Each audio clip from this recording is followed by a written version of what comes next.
Ladies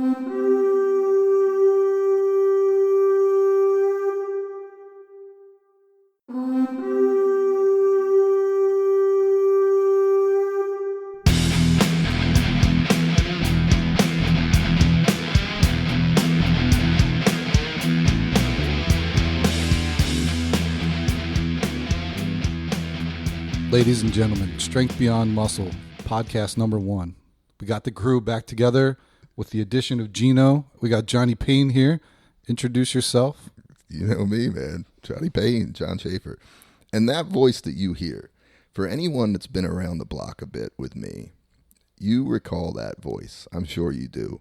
That is none other than Pete effing Nerd, right? That's right, baby. Yes. I'm back. Pete Nerd. So those of you who've been around a while may remember a little experiment called the Strength Villain podcast. And it was quite prominent in its heyday. And by prominent, I mean people would go to the website and right-click and download an MP3 file, and a couple of thousand people used to listen to it. Tens of people. Tens of people. And they would sign up for Skype so that they could prank call the one co-host whose phone number I would give out, personal cell, on the show every time. Gino, just so you know, you have to look forward to. Yeah, by the way, Gino's on the show. I'm too. here, man. I'm ready. Last time Gino was on a podcast with Pete and I, he was but a wee lad. Yeah, it was like 4, I Yeah. think. 4 or 5. I think he was younger than that. I'm about 6 now. All right. But yeah, he was the little kid going, "Pop bottles," at the end of the show. That was him. And he still says that. It's weird. He sounds exactly the same, too. His voice hasn't changed yet. We're waiting. It'll drop one day. He's going to get his man hair eventually. Yeah, the doctor said that he's working on it, but I heard him tell my dad, like out in the other room, it's no hope. There's nothing left we can do.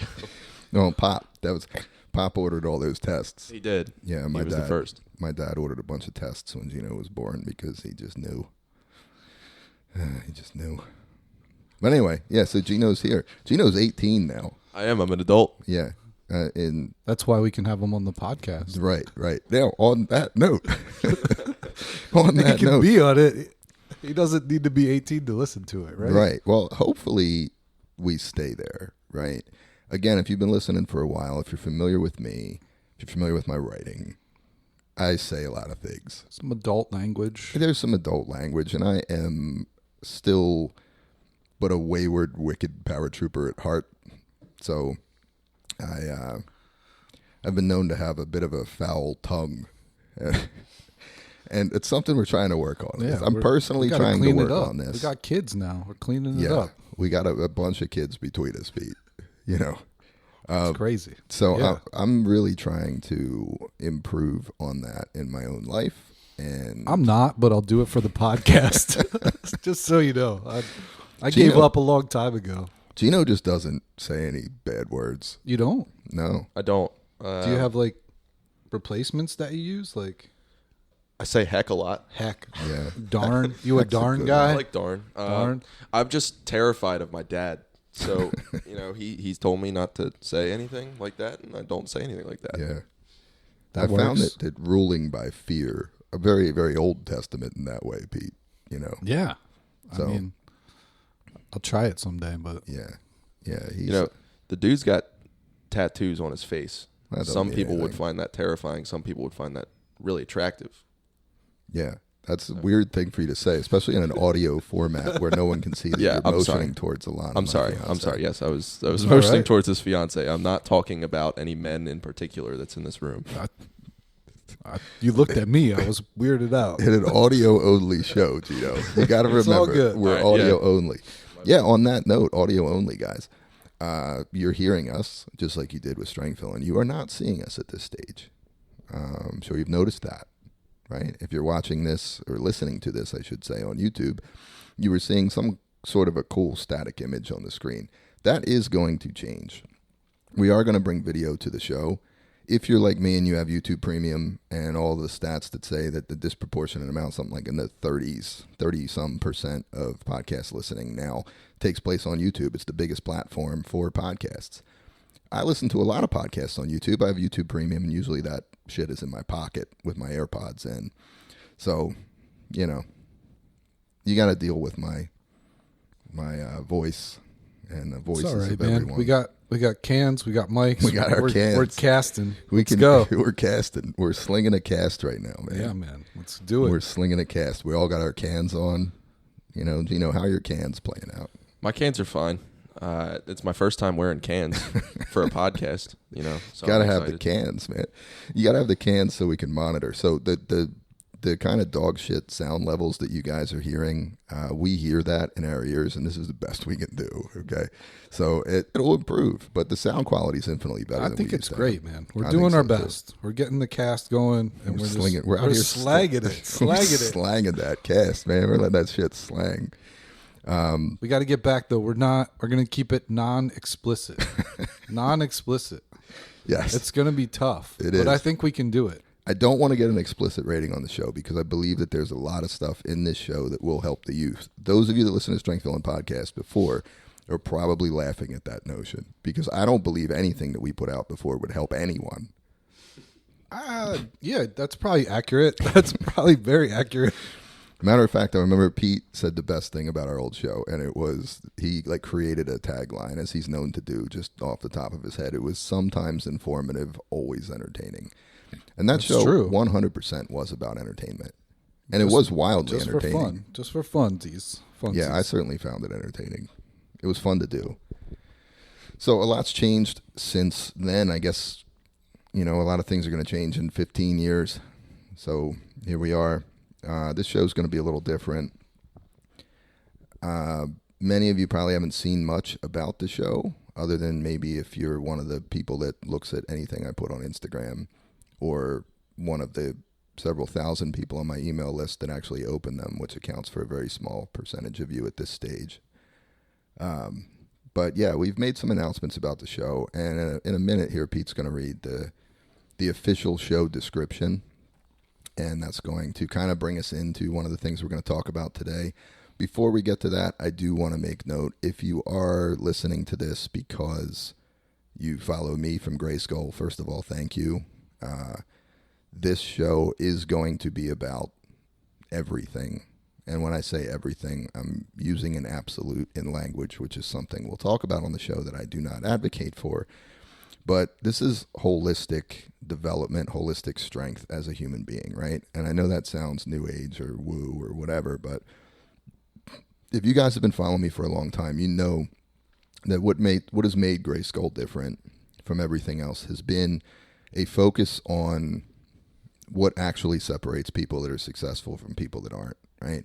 So whether it was a barbell training program that I put together, I was always looking at what made the human being adhere to the program, what made the human being excel with the program, what made people quit, and how to eliminate those things. So if we go back to, I'll say it, the starting strength days, when I wrote the original Grayskull LP, and I made changes based on what I observed of people doing that other program, and the issues that they were running into, and these are human issues. And when I used to do corporate consulting, one of my taglines for my company was that all problems are people problems. And if you understand people, you can solve any problem. So for instance, someone that was running into a brick wall, they were lifting weights, they were doing a 3 sets of 5 setup, and they were hitting a wall and needing to reset. And then the prescription for the reset was to take 10% off of the barbell and go back and lift weights that you lifted, several weeks ago, and cut that at 5 at the end. And then only, the only actual mechanism that reset is satisfying is what we call cumulative fatigue. So if you had accumulated fatigue over the course of your training and you just kind of needed a break to come back and go past the point that you stuck at, then that worked, right? But cumulative fatigue was only one of the factors and one of the elements, and the person was not getting stronger when they were on their way back. So when they were lifting 200 pounds and they went down to 180, when they were lifting 185, they already feel bad. I don't care what anyone says, which is why people fight resets. They felt bad because they got stuck. And now they're lifting weights they already lifted. They're not having a feeling of progression, right? And they're promised linear progression, but now we're going backwards. So it's almost linear in the other direction at that point. This is where the intermediate syndrome that I wrote about, everyone believing erroneously early that they are an intermediate when it comes to strength training, it comes in because they've had 2 resets. So now I'm an intermediate and I need advanced programming, and you don't. What you need is to back off slightly and get a running start and run through the wall that you got stuck at. So, simple adjustment I made in the original Grayskull LP is instead of 3 sets of 5, we did 2 sets of 5 and 1 set for as many as you could. So now that person that's sticking at 200 goes back and does 180. But because they also follow the guidance of keeping a logbook, which even the other camp teaches that, when they previously got 180 for 5, now they're getting 180 for 11 or for 9 or whatever the number is. But they're doing more than they were. So they have something that they can actually measure in tangible progress session over session. And that difference made all of the difference. You'll hear me talk about this. What is the difference that makes a difference? That's a phrase I use all the time in my writing. That's the difference that made the difference for all of those people that came over to the dark side, so to say, as we called it back then, and adopted the Grayskull methods, right? Another thing was like deadlifting once a week and squatting 2 times a week, right? You heard me say even in the books and in discussions when I talked about training more, that even adding 10 pounds, 2 sessions, 5 pounds each session, that's 520 pounds of increase in a year if we extrapolate that, right? Nobody here, we're not adding 520 pounds to any lift. So what are we in a big hurry for? Also in that book, I talked about the psychological impact of the kids that were training with me at the time, and they wanted to reset because they noticed they were looking better and building more muscle during that. And, you know, that's going to coincide with the bro science of rep ranges and all the things that took place there. So my interest was always in how do I keep someone moving forward? How do I eliminate the bottlenecks, the roadblocks, and the obstacles to their mind, more so than some physiological explanation or a description of how to optimally do anything. And for those of you, there's probably 10 of you listening that read Strip. Strip is all about how do I take the human factor outside of the subject, the worldly problem, like one of the number 1 problems on planet Earth, at least in the Western world, which is fat, being over fat loss. And people have constructed these strongholds, which we'll talk about, in their minds about the subject of fat loss and why it's so difficult, why it's so challenging. And none of it's true. Fat loss is a math problem. And there's plenty of other people. You know, Greg Doucette talks about calories in, calories out. It's the biggest star as you can get in that industry right now. And he's not wrong, right? And he's much more behaviorally focused than others. But still, I can have someone get into a calorie deficit by eating tilapia and brown rice 6 meals a day, right? Well, I'm sorry, if you don't like tilapia, or you don't like brown rice, you're not going to stick to that very long, right? So the cookie cutter PDF that's put out to help someone lose fat, I think anyone listening would understand that that's nonsense. And probably a few people listening, if you've been around the block in fitness, you've probably consumed a lot of products on fat loss. The one thing I can say is the people that consume Strip and actually read the book and actually adhere to the principles in Strip, which is not a program, by the way, although it does explicitly state how to lose fat. It's bumper bowling, right? It's setting you up so that the human factor is removed. And that's going to look different for different people. I have a guy that you'll hear as a guest on the podcast soon that, you know, gets up at 3:45 in the morning and gets 20,000 steps on a treadmill. This guy's also down 60 plus pounds from 400 pounds. So that's him. But other people are racking up the same metrics by playing dodgeball with their kids, by doing different, there's no right or wrong way to do it. There's some hard and fast kind of rules in Strip, but they're parameters that if you stay inside of them, you have success, which is why from a methodology standpoint, the people that have adopted the methodology in Strip have made success unlike anything I've ever seen. And I've been around this industry for a very long time. It's the last fat loss book you ever need to buy. If you want to eat carnivore, you want to eat paleo, you want to fast, you can do all that inside of Strip. And this is not a promo for Strip, although I certainly do hope that someone listening to this goes out and buys that book because I have to eat too. Okay? So I do love it when people support the work that we do. And we're going to have an entire show probably in the next episode when we talk to Charles, the guy that I'm talking about, that has lost so much weight. But what's so cool is when you listen to Charles, you're going to hear everything about how he changed his entire identity and his entire way of thinking and entire ideology and the way that he lives his life, and all of that changed. And then, oh yeah, by the way, I'm also down 60 pounds. Every single strip success story that we hear, the fat loss is the last thing that they add as an afterthought. So to me, that speaks to my mission and what I've sought to do throughout my career, which is eliminate the human factor problems, the mental roadblocks, so that these things that should be simple are in fact simple. So this show is going to talk about all of those other pieces that I've been saying for years. And you guys know I'm heavily influenced by Tony Robbins, right? Tony said for years that 90% of success is the psychology around whatever it is that you're doing, and 10% is the mechanics. What is the method that you were using? In Strip, I tell the story. You guys have been around. You've heard me tell the story. I lost 80 pounds in high school doing everything wrong. Doing everything wrong. The first change that I made was I was drinking a 2-liter bottle of Dr. Pepper every day, and I switched to Sprite. I switched to Sprite because Sprite was clear. And so psychologically it was, better for me. But I still managed to lose 80 pounds. I used to lay in my bed shaking my arms and legs until I passed out. I did everything wrong. I would not tell someone to do what I did. What I would replicate in a person is that unshakable, unbreakable, undeniable need to solve that problem. And when you get that, you can do it the wrong way and still achieve the result. But if you don't have that, if you don't have the why, if you don't have the solid reason behind what it is that you're doing, you're going to fail, right? You might have success for a period in time, but you're going to have success until discipline, right? Some of you might recognize that discipline voice. That buzzword, the discipline bro on the internet, and there's many of them, I'm not just picking on one, but that's become the thing. Like, you don't have success, you're not disciplined.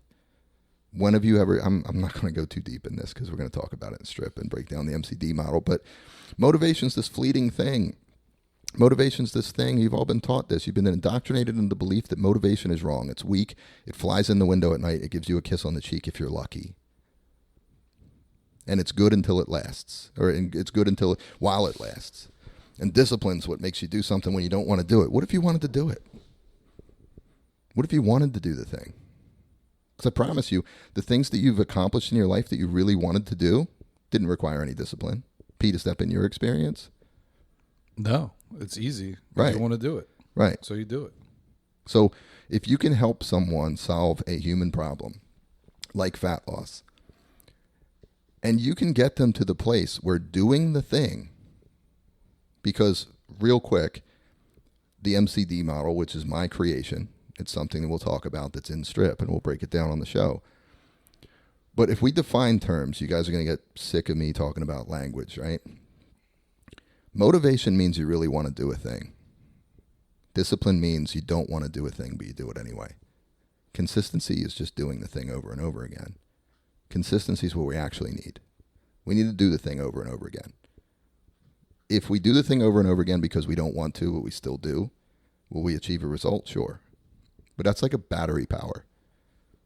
Plugging into the grid is wanting to do the thing. Because if we want to do the thing, we just keep doing the thing that produces the result. That's the crux of the MCD model. And we're going to talk about that at length. We'll probably talk about it with Charles when he's on the show, when we get in Strip. And I realize I've kind of gone on a Strip tangent here, guys. But Strip is probably the best example I can think of. I wrote a book called Blueprint to Beast many years ago. And it was my effort, my attempt to talk about the things that mattered. I found that talking about the things that mattered was incredibly powerful in the coaching that I did. All the one-on-one work for years. Strip was the first time I really talked about the things that mattered in context in the book about solving the problem. So those of you that did read Strip, expect this show to look a hell of a lot more like Strip than anything else you've ever seen from me.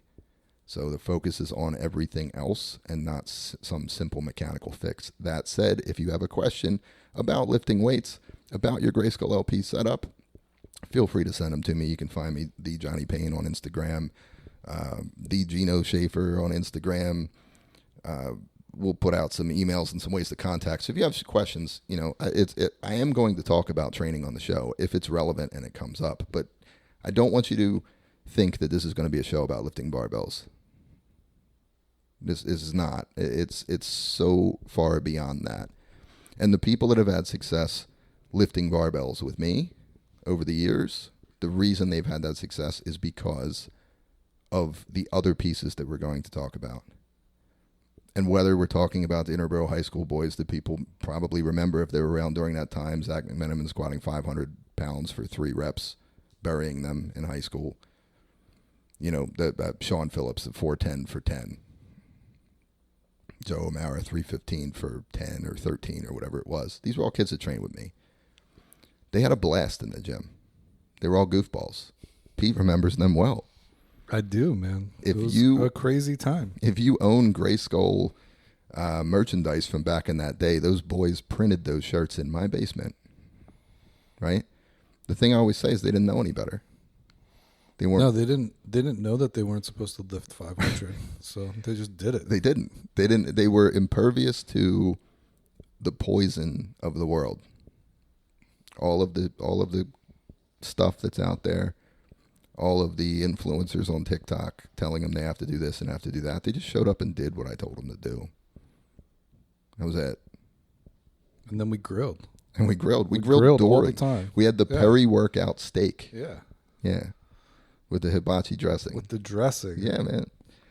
So, yeah, I know this was a kind of a winding intro, but that's what this show is about. This show's about everything else. And Gino's had a unique experience because Gino is now 18. Gino got serious about training not that long ago in the grand scheme of things. About a year ago, yeah. Yeah.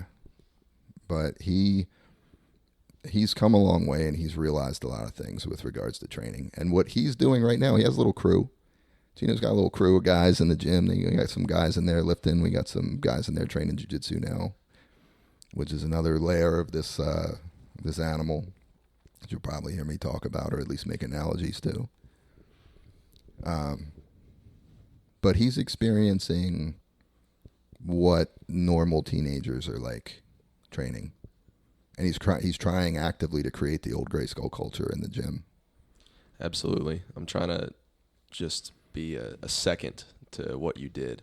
Yeah. And unfortunately, unlike the boys that you trained, they just came and didn't, like, they wanted to be there. They wanted to be there, and they wanted to do everything that they could to get stronger. And with these, with guys nowadays and people on TikTok, there's just so much, there's so much stuff that people put out, and these guys will listen to many different things, and it just cancels out everything. Right. And they don't make progress. Right. And it's just it's kind of a epidemic at that point. Right. I mean, one of the things, I am writing Gray Skull LP 4th edition. It's taken me much longer. You guys have heard that about every book I've ever written, by the way. But LP4 has taken me much longer than I expected, because this is my this is my last word on strength training. Yeah, I mean, maybe I talk about something at some other point, and maybe there's plenty of people that don't want that from me anymore. But it seems to be the only thing that people commercially want from me. And they don't even seem to want that right now, if I'm being honest. Right? And Pete's laughing, but it's the truth. So we're getting there, man. We're bringing it back. Right. Yeah. But I'm being serious.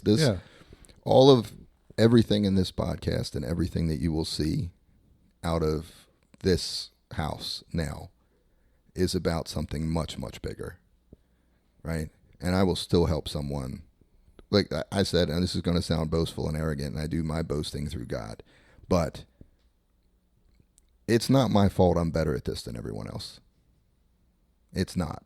But I'm not going to limit myself to talking about this. And like I recognize that sounds arrogant. But I will put my outcomes and my results with people in the gym. And I'm not talking about powerlifting competition performance, although we do have state and national records out of Gray Skull from people that learned how to pause a bench press in the warm-up room that were normal people that were just really strong and wanted to give it a shot. We have a whole history of that, don't we, Pete? Yes, we do. Right. We've done a lot, man. We've done a lot. It's been the outcomes in terms of actually changing people's lives, whether the vehicle was strength training, whether the vehicle was jiu-jitsu, whether the vehicle was just changing their life and helping them overcome obstacles or limiting beliefs or whatever. And I can confidently say I sleep very well at night knowing what I've done for people around the globe and the people I've been able to work with, the people that I've been able to affect. So I will release LP4. I believe it to be the best. That's why it's taken a while. Because it's going to be the best version of the basics that I am capable of at this point in my life with all of the years of experience passing on to others. I will continue to help people in that way. I will continue to answer questions indefinitely about people's training. But the message and what I'm hoping to deliver to people at this stage is much, much bigger than that. And it's all of the reasons that people did have those successes, all the people that people lost fat for, or the reason that people lost fat for the last time. That's what I want people to get from this. So, on that note, Pete, if you would, now I believe this is probably for Pete. This is what's funny, right? Pete spent, how long were you gone, Pete? I wasn't gone, but I was in the Philippines for 3 years. Yeah. And then we traveled for like 5 months. So a couple months ago, I just moved back. Yeah. So yeah. So there's a 3.5 years. It's been a while. Yeah, and prior to that, we sporadically stayed in touch. We were in touch, yeah. Yeah. But we weren't. We weren't, our lives weren't meshed together like they were during the Strength Villain era. No, we were on different paths. Yeah, we totally were, right?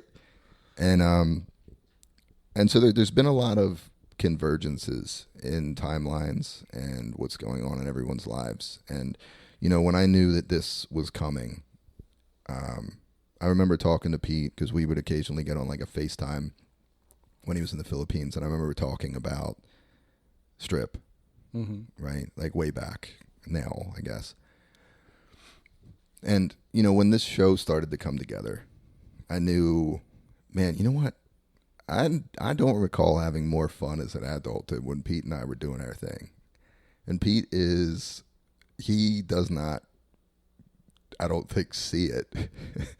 But Pete is just the best chemistry and energy for me on a show like this. And we did a really, really good one. Thank you. Yeah. That means a lot. It does.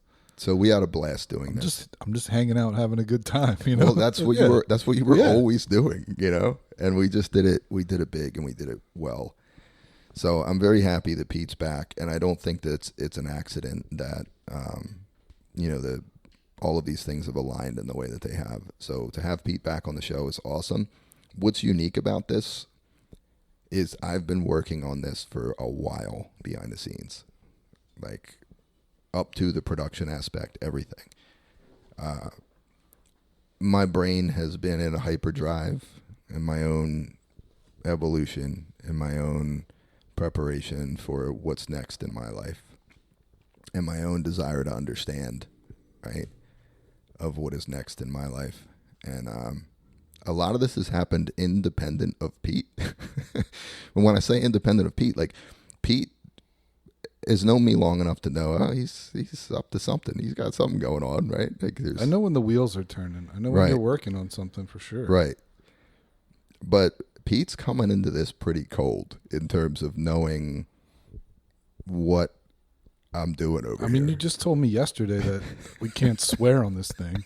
So like, right. So Pete's we got scriptures and prayers, and Pete's coming into this a little cold, which is cool. And it's one of the reasons why, again, if you're watching on YouTube or you found the Buzzsprout website or whatever platform you're listening on, there's a show description that should be displayed there. And I wrote the show description, obviously, but I'm going to have Pete read the show description aloud, and it's kind of cool because he may have skimmed it. I asked him to pull it up. He may have skimmed it, but he's not intimately familiar with this. All right. So Pete, if you would, why don't you tell these people what the Strength Beyond Muscle podcast is about? Sure. Strength Beyond Muscle is where biblical truth meets the science of human excellence. Hosted by John Schaefer, creator of Grayskull Barbell and author of books such as The Grayskull LP and Strip, Lose Fat, Find Yourself, the show explores the convergence of practical psychological strategies with the eternal truth in Christ and Scripture. A lifelong student of human performance, neurolinguistic programming, and the mechanics of personal change, John has helped others change their bodies, their beliefs, their language, and their lives for more than 2 decades. Strength Beyond Muscle examines fitness, faith, state, identity, leadership, and the hidden mechanics behind becoming the person God created you to be. Strength Beyond the Barbell, faith beyond empty words, mind and body brought home under the command of a soul submitted to God. Thank you, Pete. You're welcome. All right, Pete, since that's probably your first read through, what do you take away from that? That's got to be pretty wild coming in and saying, okay, this is what the show's about. I mean, it's a bit different than what we used to do. But I mean, I'm excited. I'm curious to know like where all this has come from and where it's going, and Yeah. I want to see it all come together. So I'm along for the ride. So, you know, you've been much more present for my madness, especially we'll get into stories from the last year, or more than a year now, the last 2 years really, and kind of a journey that Gino was around watching me. But, Gino, what do you think when you hear that? If you were reading that, what would you take from that? I would say, damn, Johnny Payne's got smarter. I would say no. For real,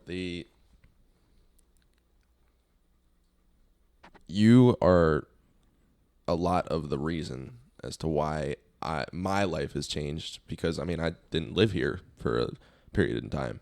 Yeah. You're the reason. Gino was homeless under. I was homeless actually. He let me go for a while, but now I'm back.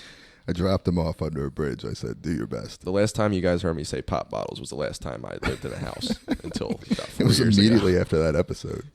He spilled a glass of milk, and I said, "That's it. You're out. You're out.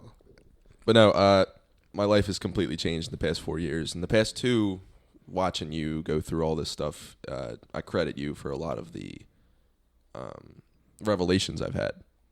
And that description there is perfect as to how I would describe you if I knew how to use words like you did. If I was good with words." You lost your words under the bridge. He doesn't talk about what happened under that bridge. Some troll took them. He made a lot of toll money, though. He demanded tolls from passersby. He did well. He did well for himself. He came back with a jingling sack of coins. So many coins. We're still finding them littered about the house. Now, yeah, I got my coins, but now I got my cans. You got on. coins and I cans. got coins and cans. cans. Coins With and you cans. guys. I That'll don't feel be- as homeless anymore. If I ever branch out into a finance podcast, it'll be called Coins and Cans. Coins and cans. Yeah, that's right. All right, so as far as what I want to talk about today, and I thought about this quite a bit, I was very fortunate in that this was delivered to me.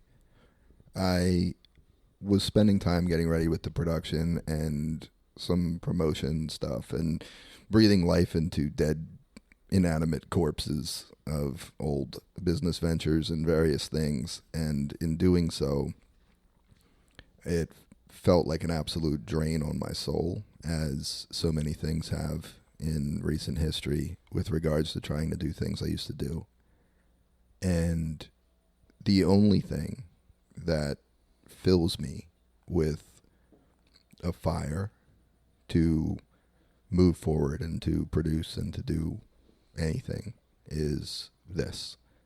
And looking at this show, I felt that with Strip. And I'll be honest with you, I doubt any of these people are listening, but I sent Strip to a handful of people that are old, quote unquote industry friends or associates, some people I was very close with in different times in my life.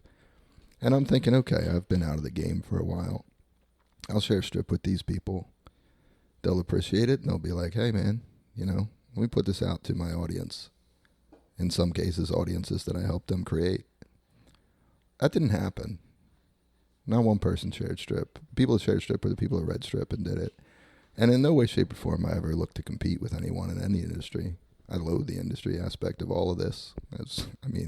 Pete can kind of tell you that. He was around watching me. The only reason I rose to prominence in any of the industry stuff was because I had issues with other people in the industry. Kind of have an interesting track record of not playing well with others. But, so Strip filled me. It did. It was great. And I put it out. And commercially, it didn't do that well.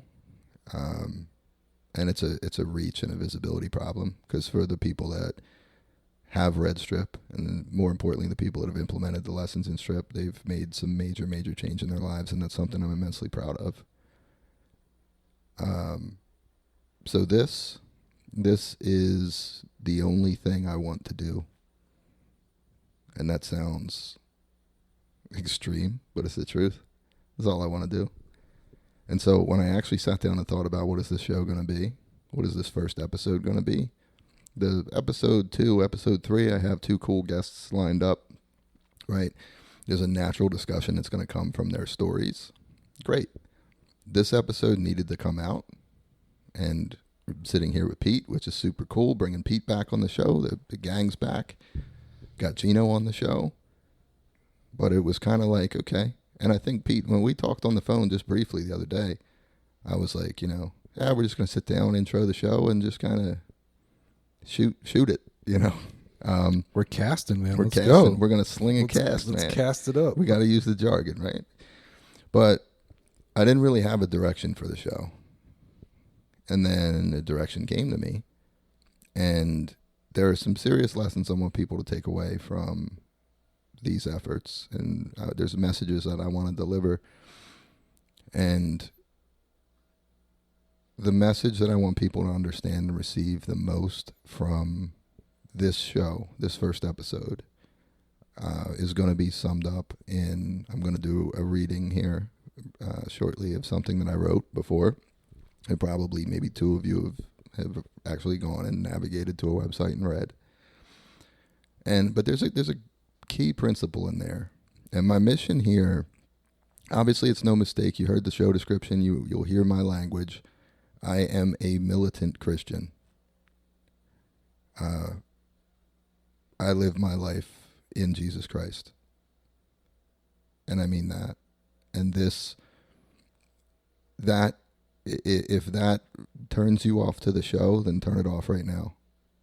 Right? But if it turns you off to the show, I dare you to keep listening. In the words of my pastor, I will call him that. I attend a virtual church every Sunday, 2819 out of Atlanta. Pastor Philip Anthony Mitchell. Some of you might be familiar with his stuff on the internet, on social media. One of the things he says at the beginning of every service is he wants you to know that you can belong before you believe, and that you're welcome. You're welcome here, right? So I am not forcing Christianity down anyone's throat. Not in this show, certainly. I do believe in that church is named 2819. It's named after the Great Commission in the Bible in the New Testament, Matthew chapter 28, verse 19, which is go forth and make disciples. If disciples are made of those who have ears here on this show, fantastic. I will feel wonderful about knowing that I've been able to do that and bring people to the kingdom. If that's not you, there's plenty of secular, humanistic, practical psychology that I'm going to talk about that will free you as a slave to your mind and to your emotions. And I've been doing this for a long time and helping people. There are people that are alive right now because they did not end their lives because they received this information. And I'm sure at least one of you listening knows who I'm talking about. Right? So the message that I want people to understand has to do with who you actually are. And again, view this through a secular lens or view this through the lens of the kingdom. It doesn't matter to me. You'll be free either way. So that said, I want to get into, reading an article that I wrote for the articles section of GrayskullNation.com. It's a long-form article. Some of you listen to podcasters with cool GWAT military backgrounds do dramatic readings and can't get enough of this stuff, so bear with me. I don't have as cool of a GWAT background as some of these people, but, I was there. All right. So this article is called Leaves in the Wind. Oh, real quick, Pete, you have that description still? Sorry, guys. Yes. Ill-prepared as usual for these things. Yes. Okay. Pete, go ahead and read the last line of that description for me again, if you would. Mind and body brought home under the command of a soul submitted to God. Okay. Mind and body brought home under the command of a soul submitted to God. I want to insert a period there or a set of parentheses. It doesn't need one, but I'm going to put something into a parenthetical expression at the end of that. Mind and body brought, did I put home in there? Or brought under the command? I'll just go with under the command. Mind and body brought under the command of a soul, period. Right? So what does that mean? That means that there is a soul that is in charge of a mind and a body. And what I'm about to read you is going to introduce you to that soul. Okay? The second half of that, a soul submitted to God. I hope we get there.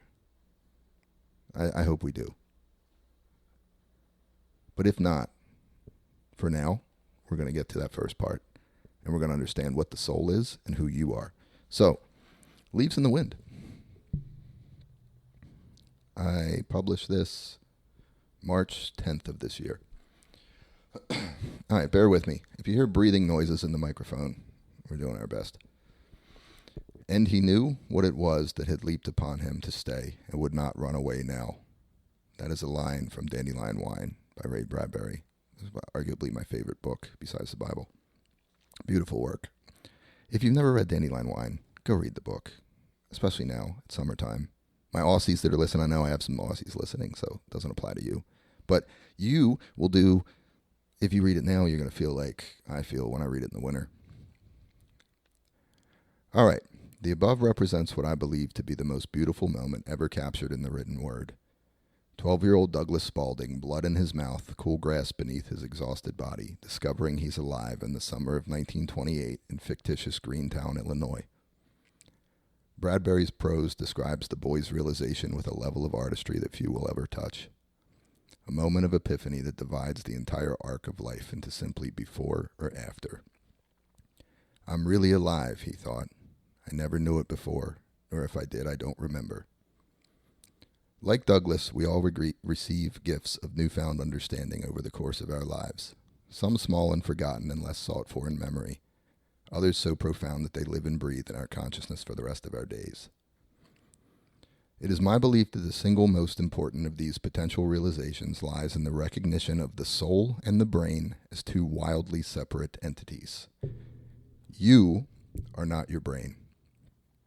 Your brain is a machine, a beautiful, sophisticated piece of hardware designed to assist you in navigating the world. You are your soul, the invisible life force gifted to you for stewardship and expression by God's perfect design. That's you. Your soul was alive and free in the days of your early youth. Less separated by time from your Creator, you were you without doubt or apology. Then came the instructions from the world. How to think, act, talk, dress, live, love, fit in, or rebel for the sake of rebellion. Your soul was ushered to the back of the room while your brain took the wheel and said, "I'm the captain now," in its best Somalian accent. Your brain cared deeply about your survival. It was wired to keep you alive. It wrote programs for self-preservation by recognizing patterns in your environment, the people around you, and your own behaviors and outcomes. It did exactly what it was engineered to do. Slowly, your soul was relegated to the occasional cameo in your consciousness. while your brain with its manufactured thoughts and emotions learned behaviors, beliefs, and habits took full control over your identity. Your human existence shifted from the expression of a divine miracle to the output of a glitchy, emotional computer riddled with malware. You see, garbage in, garbage out, the golden rule of computing, is true in matters of the brain as well. And if you are indeed human, my guess is that you picked up some dog shit inputs along the way. But the brain was never meant to enslave you. Like your heart was designed to circulate blood and your lungs to breathe air, your brain was perfectly created to perform complex operations in support of your soul's expression on earth. Do you truly believe that a life subordinate to a piece of equipment made king through your soul's dereliction of duty was God's desire for you when he started your heart? Of course you don't. Yet while many today fear the threat of an AI uprising, they don't realize that the real war against the machines was already lost inside of them. They spend disproportionate amount of time in moods and patterns of thought that the innocent soul of their youth would never consciously choose. They react to what is fed to them through social media, biased news headlines, political rhetoric, the words and behaviors of others, the circumstances of their employment, their relationships, their bank balance, and the shape of their own image in the mirror. Leaves in the wind, emotions changing course in response to each errant gust of thought that blows through the valleys of their mind. Devoid of conscious direction from the soul, their brains incessantly filter information to validate their learned and accepted beliefs, unconsciously assigning meaning to everything while keeping conflicting ideas and perspectives far, far away. The brain maintains the status quo of basic survival as the soul languishes in the open cage it resides in of its own volition. Over and over, they use their bodies and language to assist in manufacturing emotions that feel familiar and comfortable, even though they're often anything but.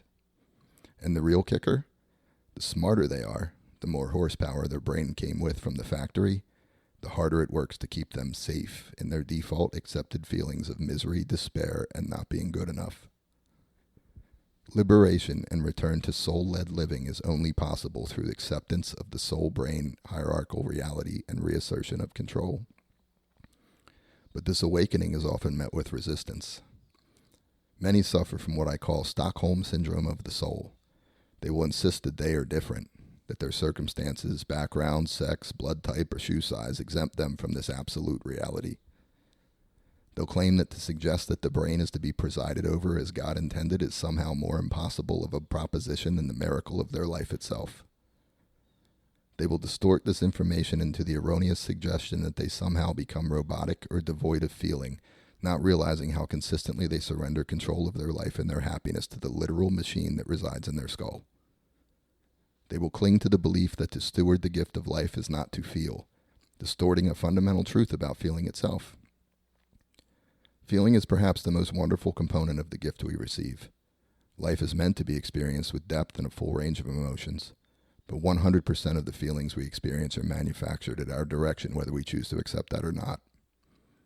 Now, I can feel the objections from this statement from here, and I promise to expand on what I mean by this in later installments.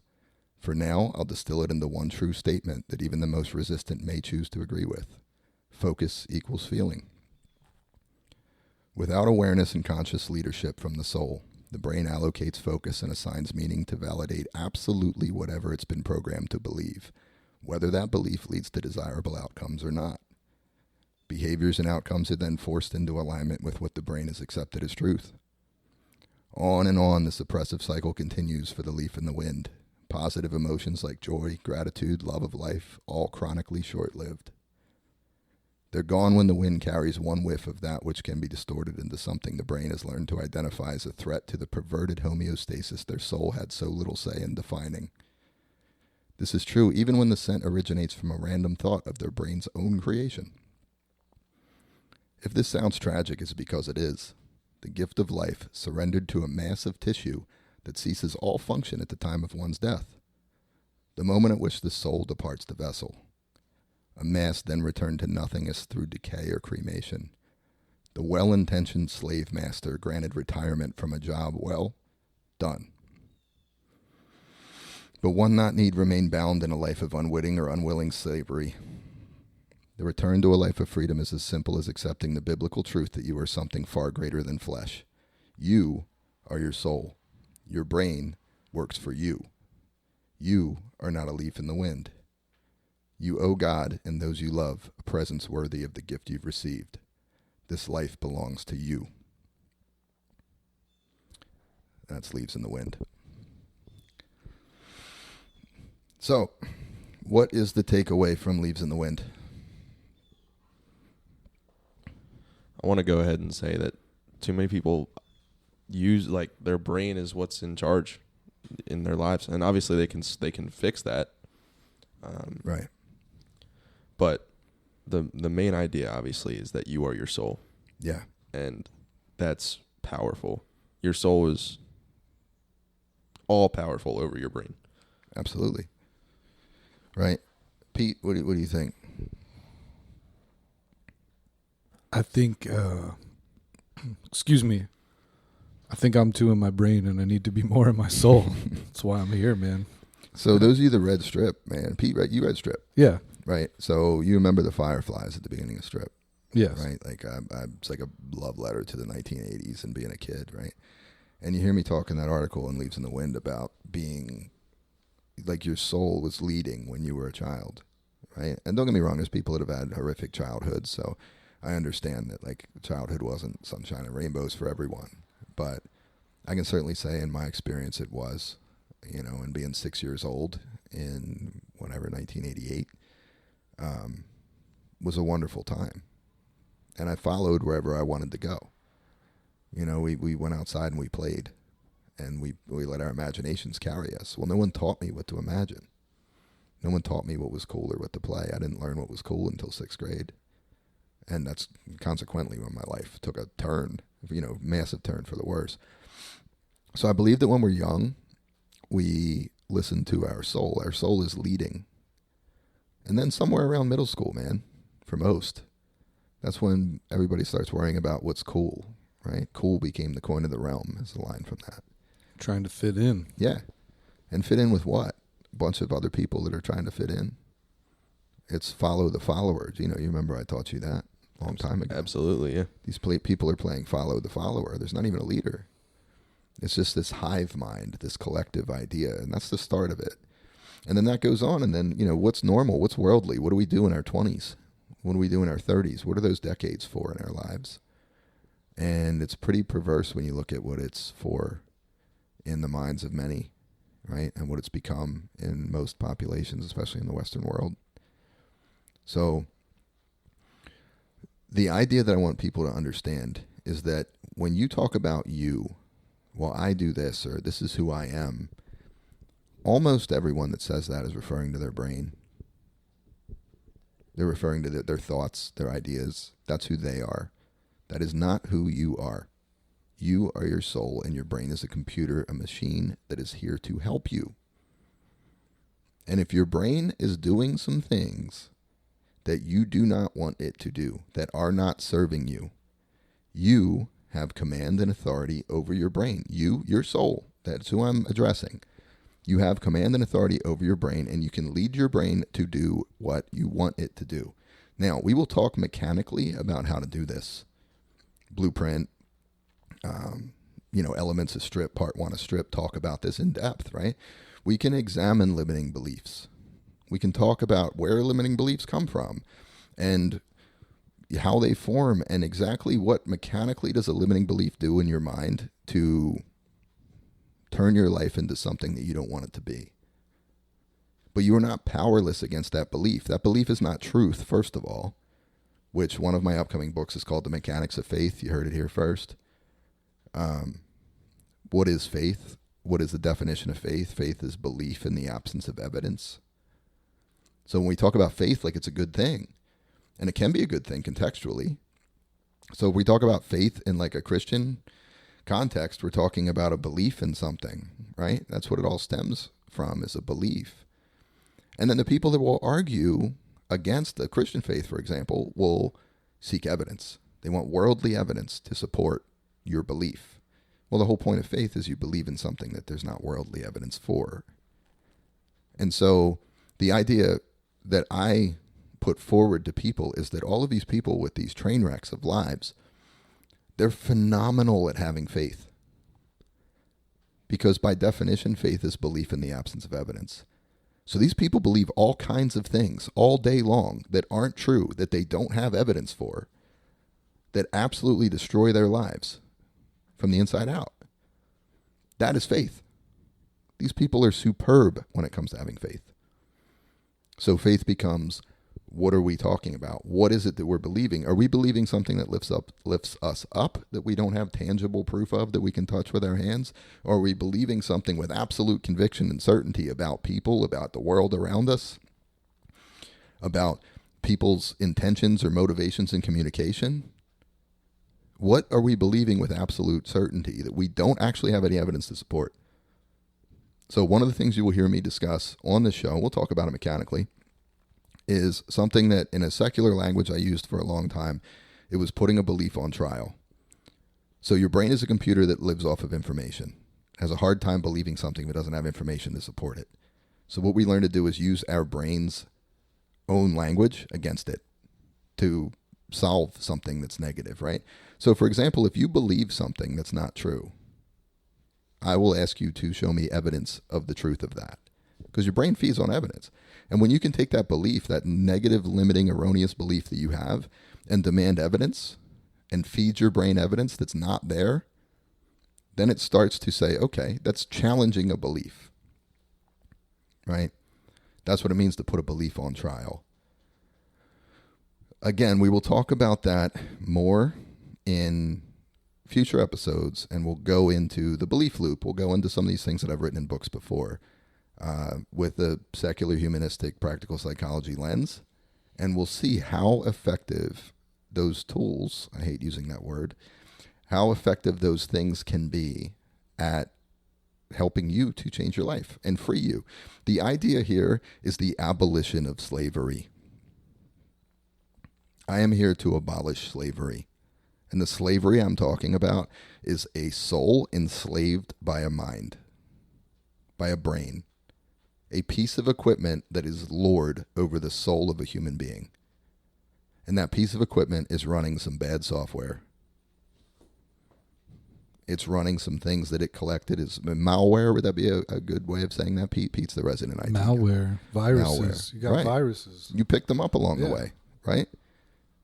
That's what is being run in that brain, and that brain is lord over you, and you mistake that brain for you, and you are not your brain.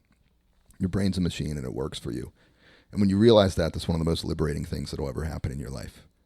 That is being free from slavery. That is the abolition of slavery. We are slaves to nothing. This show is about being a slave to nothing of this world. Nothing of this world. Okay, so that said, after reading Leaves in the Wind, I just want to highlight something really quick. And yes, again, if you've listened this far and Scripture turns you off, feel free to turn off the show. If you do not show up next week, I do not care. Okay, I'm going to read from 2 Corinthians. 2 Corinthians chapter 10. Verses 3, I was going to read verses 3 through 5, but I'm going to take this 3 through 6. Okay, this, because 2 Corinthians, who wrote 2 Corinthians, do you know? That would be Paul. Right. And who was Paul? The apostle. Right. Paul was a Pharisee Jew. That Okay. The Yep. Pharisees, the Jewish Pharisees were the ones that had to do with the persecution and insisted on the crucifixion of Christ. Paul, or Saul as he was known at the time, was one of the worst offenders. He actually, I don't want to ruin Testament for you, Gino, but Paul literally led the charge for the first martyr of Jesus's camp after Jesus himself, which was Stephen. So Paul is the reason that Stephen was stoned to death. He actively participated in the persecution of Christians, and then famously on his road to Damascus to go persecute Christians, was encountered by the Spirit of God and became the author of most of the New Testament. So this section, these letters, Corinthians is a letter to the people of Corinth, the church of the people of Corinth. And Paul wrote this. This is after his, conversion. And but it's important to understand the backstory that Paul, as Saul, was a very high up Jewish Pharisee that loathed Christ and Christianity and sought to eradicate it from earth. Important to note. So this is Paul in 2 Corinthians. For though we walk in the flesh, we are not waging war according to the flesh. Sorry, I'm getting thrown off here a little bit. I'm reading from my ESV study Bible, which is new. So I have several different Bibles in different versions, and my brain skips ahead to wording in other versions. So I'm still learning ESV. For though we walk in the flesh, we are not waging war according to the flesh. For the weapons of our warfare are not of the flesh, but have divine power to destroy strongholds. We destroy arguments and every lofty opinion raised against the knowledge of God, and take every thought captive to obey Christ, being ready to punish every disobedience when your obedience is complete. So, the weapons of our warfare are not of the flesh, but have divine power to destroy strongholds. What are these strongholds? These strongholds are the prisons. This is not a war of the flesh. These are the prisons in your mind. We destroy arguments and every lofty opinion raised against the knowledge of God. One of the things you'll hear me say, to simplify, here's this nonsense that I'm believing.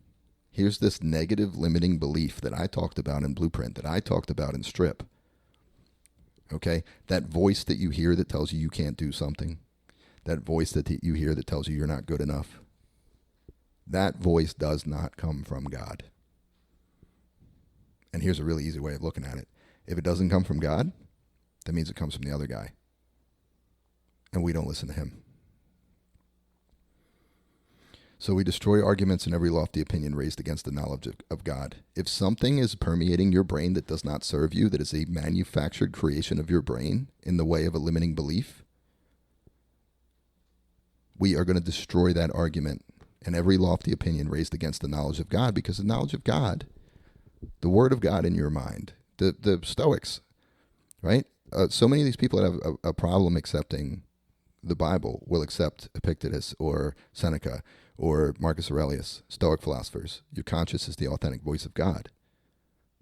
Well, it's eerily similar to the concept of the Holy Spirit in Christian theology, but my point is, nothing that comes from God is going to harm you. Nothing is going to be disempowering that comes from God. It's not. So, and take every thought captive. Now, here's an important thing. If we are our thoughts, if we are our brain, and our brain is our thoughts, our sentience, our existence, when we describe ourselves, is our brain and what we're thinking? If that is the case, how do we take our thoughts captive? Interesting question. We're going to take every thought captive. Who is taking the thought captive? If we are our thoughts, how do we take our thoughts captive? Does that not tell us that we are above our thoughts? That we exist independent of our thoughts? We can't take something captive if we are that thing. How do you take yourself captive? So you're not your thoughts. So we take every thought captive to obey Christ. Might lose some of you with that one. We'll talk about that, what that means later. Being ready to punish every disobedience when your obedience is complete. When your obedience is complete, we punish every disobedience, which means we don't play. When that voice comes into our head, that limiting belief, that thing that tells us we're not good enough, or people don't like us, or I shouldn't try this, or I always do this, I never do this, all this absolute language that is total trash that comes out of our mouths. When that happens, we don't listen. We take that thought captive and we make it obey Christ. And the one thing I say, whether, like I said, if that name or that word puts you off, that's absolutely fine. But here's the thing. God, Christ, is not putting anything into our minds that disempowers us, that puts us down. That is not from God. So if we're going to hold that thought captive to obey Christ, then we're going to force it into alignment with what God is telling us. We're going to make it submit. We're going to rebuke that thought. So, our soul exists separate from our brain. 100%. You are your soul, and your soul needs to be in charge. All of those things that you believe about yourself right now, all those things you're carrying around, all that trauma and all that crap, that's not you. You're not your behavior. You're not the worst day of your life. You're not the every awful thing you ever did. You are a soul. You're the same soul that you were when you were a child, when you were running around and just wanted to have a good time on planet Earth. You learned a lot of things along the way, and they did not help you. So if you're living your life still believing that that's who you are, and you are all those negative things that you hear, you aren't. First of all, you're not any of the voices that you hear. You are separate than that. You are your soul, which, by the way, is an ethereal life force that's an eternal. And you have a lot of like TikTok crystal ladies that will talk about the soul, and I feel it in my soul and all of that. When I said faith beyond words in the description, there's something I call throw pillow faith. Gino can talk about hearing me go off about the F word and how I got sick of hearing people talk about the F word, and that F word is faith, right? Because they don't understand real faith. They don't understand it. It's a buzzword, something they put on a shirt, something that they put on a throw pillow they talk about in church that they go to. They don't understand what faith is. Faith is conviction. Faith is unshakable conviction in the absence of tangible evidence, right? So, you are not your thoughts. You are your soul. And I want everyone here to understand that, because when you do, then you can free yourself from all of the nonsense that's in your brain. Those things are not there. You learned those things. Those things are there because your brain wanted to keep you alive. It's fantastic at pattern recognition. So we end up with a lot of beliefs about people, about the world, about people around us, about relationships, about what people mean when they say things. All of this. We learn this. And we're very fortunate that we do, because it keeps us alive. The old thing about, touching the hot pan. We touch a hot pan and we burn our hand when we're a kid. That's how we learn not to touch a hot pan. So imagine that. Our brain is wired to keep us alive. It's just like in Strip when I talk about why people have a problem losing fat. Because we're hardwired to store fat for survival, because we didn't know when we were going to eat again. Why do we like sugar? Our brain runs on sugar. Fat's calorically dense. Take sugar and fat in high volume, put it together. What do we have? A donut. Oh, that sounds good, doesn't it? Right? Because we're designed to want a donut. And people understand this. So what do? We talk about the evil, the insidious big food industry and all of the things that they do to make foods hyper palatable and ultra processed and all of this stuff, and how they're in cahoots with big pharma and all of it, right? We can go down those rabbit holes. We're not going to on this show because we got better stuff to talk about, I believe. But yeah, those things are real, right? If we are hardwired to stay alive, storing fat is part of that. So if we understand that, then we're able to reverse that process so that in today's environment, with the things that we face and with the conditions that we have, we're able to lose fat. So once again, that's strength beyond muscle. That's understanding something outside of a mechanical problem, right? We need to burn more calories than we eat. Yeah, okay, cool. I understand that. I think everyone listening here understands the basic law of thermodynamics, right? If you're listening and you understand the law of thermodynamics, why are you still fat? Or if you can tell me, 6 years ago I lost 35 pounds, got ready for my wedding, got ready for a cruise. Why are you fat now? What happened? You understand it, right? You get it. And I know you do. So the purpose of reading that scripture is to show just what it says. To show what it says in 2 Corinthians. We destroy arguments and every lofty opinion raised against the knowledge of God, and take every thought captive to obey Christ. being ready to punish every disobedience when your obedience is complete, which means when your obedience is complete, when you are fully surrendered, when you are fully aware at this point that you are a soul and you're not 1 foot in, 1 foot out, straddling two worlds, you know that you're a soul, then you punish every disobedience. We do not play. We do not play with that nonsense that comes into our minds and tells us lies. We do not. You can say that we don't play with limiting beliefs, or you can say that we don't play with Satan. I'll accept either answer because both will free you. One will take you to a different place. We don't listen to Satan. All right. That's 2 Corinthians. Now, I'm going to jump to Romans 12:2 real quick. Here's a good one. These came to me when I was reading Leaves in the Wind and understanding that I was going to do Leaves in the Wind on this show. Do you know who wrote Romans? That would be Paul. Paul. And who was Paul? He was the Pharisee. Oh, he was. You could put a capital. He was a Pharisee, yes. All right. In Romans 12:2, Paul says, "Do not be conformed to this world, but be transformed by the renewal of your mind." Do not be conformed to this world. Doesn't that sound a little bit like what I was just saying about letting the world shape everything about you and then believing that you are the beliefs that you have? Sound something like that? Pete, what do you think? Sounds similar? Very close. Right. So do not be conformed to this world. When we talk about middle school and fitting in, right? That's conformity.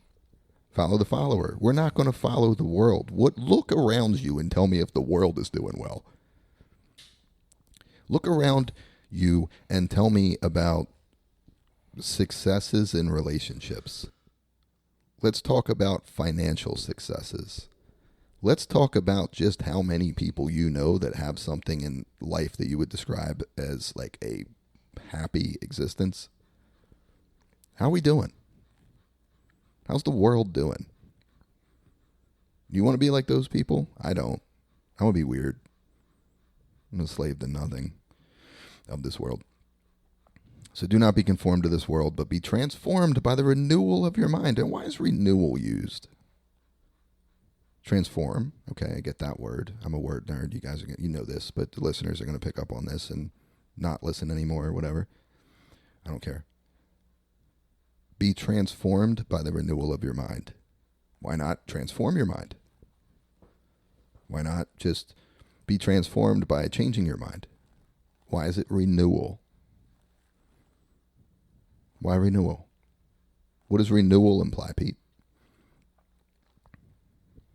That it's a whole new thing. I mean, you're completely different mind. Yeah, and I would also suggest that renewing, like if you renew a library book, Yeah. it's the same book, you're just getting it again, right? Right? Going back to that. Going back to factory Going settings. back to that free state. Right. The factory. The factory settings, the renewal of your mind. You had it right. You had it right when you were a kid. Reboot. Reboot. No more virus. No more malware. Once again, Pete, you can run with this analogy. If I had a computer and it got overrun with viruses and malware, what would you do? Wipe it. Reinstall it. Right. Start it over. And what will you be starting at? Factory settings. Factory settings. Factory reset. Right. So a renewal of your mind is return to factory settings. What are your factory settings when you are young? What are you driven by? Your soul. You're wiping that stuff clean. You're getting that stuff out of there and going back, rebooting the factory settings. Right? So do not conform to this world. Be transformed by the renewal of your mind. All right? Something to think about. It's kind of cool. And then here we go to carry that on. Do not be conformed to this world, but be transformed by the renewal of your mind, that by testing you may discern what is the will of God, what is good and acceptable and perfect.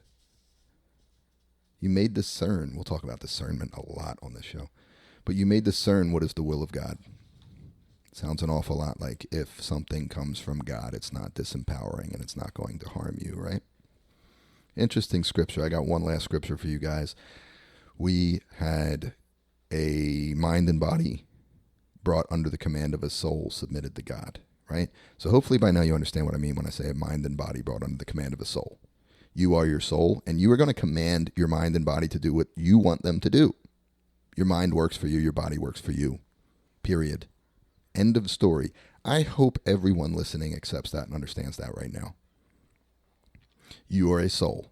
When you talk about you, and I capitalize it in my writing, when you talk about you, I am talking about your soul. Do you ever have somebody in your life that, like, you really like that person, but you hated certain shit they did? Maybe like a childhood friend or something, right? And you love them, but, maybe they got a drug problem, right? Pete, you're shaking your head. This audio only platform, right? And we've all known people like that, right? Of course. What about you, Tino? Absolutely. I have plenty of friends now that, make decisions that are not smart. Right. You don't agree with? I absolutely do not agree with. But do you care about that person? Absolutely. With a lot of me, like most of me is just like right. careful, like for these people. But but wait a second. You don't like their behavior? Not at all. But you like them? Absolutely. How's that possible? Neurolinguistic programming, one of the presuppositions of NLP is you are not your behavior. Secular. Cool. You're not your behavior. I think we can all understand that. Pete, have you ever done anything in your life that you're ashamed of? A couple times. Right. A few, yeah. Right. Gino, you ever done anything in your life you're ashamed of? Think Absolutely. Seahawks hat, think scrunchy. Think the time on the Instagram live with the dog. All right. All right. Right? So did those moments define you? Gino, pull it together. Gino, pay attention. Hold on. I was just absolute. That stray that I just caught was just unreal. I'm trying to highlight that we do things in our lives that we're ashamed of. Absolutely. I mean, Right. Would you want to be judged entirely by those moments in your life? No, not at all. Do you think that they are accurate representations of you and who you are as a person? Absolutely not. Well, how is that possible? Because your behaviors are you, your thoughts are you, your emotions are you, what you do is you, right? No, it's not. You are not your behavior. NLP teaches us that. Right? You are your soul. Be transformed by the renewal of your mind. So that person that you care about, that has behaviors you don't like, you can love that person, but you hate their behavior. Now, maybe that behavior gets to a point where you can't associate with them anymore. You have a sibling that you care about deeply, but that sibling develops a debilitating drug problem, starts stealing from everyone, starts doing this and that, right? You want to help them, don't you? And you're probably going to try. Funny enough, the Bible talks about that exact scenario, doesn't it? We were just talking about that the other day. But you can still love that person and not have anything to do with them, right? Right. Because you don't love their behavior. If they change their behavior, would you accept who they are? So, you're nodding. I would assume so, yeah. Right. Right. So if you change your behavior is something that's independent of you. You are your soul. That person that you like and that you care about, you like them. What do you like? You like their soul. People say this, man. The person's got a good soul. Right? But they don't like behavior. Cool. Change behavior. If there's aspects of you that you don't like, it's behavior. It's patterns of thought. We don't play with those. Kill them. Brings us to our next bit of scripture. Okay, here we got Galatians 2:20, one of my absolute favorite. Galatians 2:20 says, I have been crucified with Christ. It is no longer I who live, but Christ who lives in me.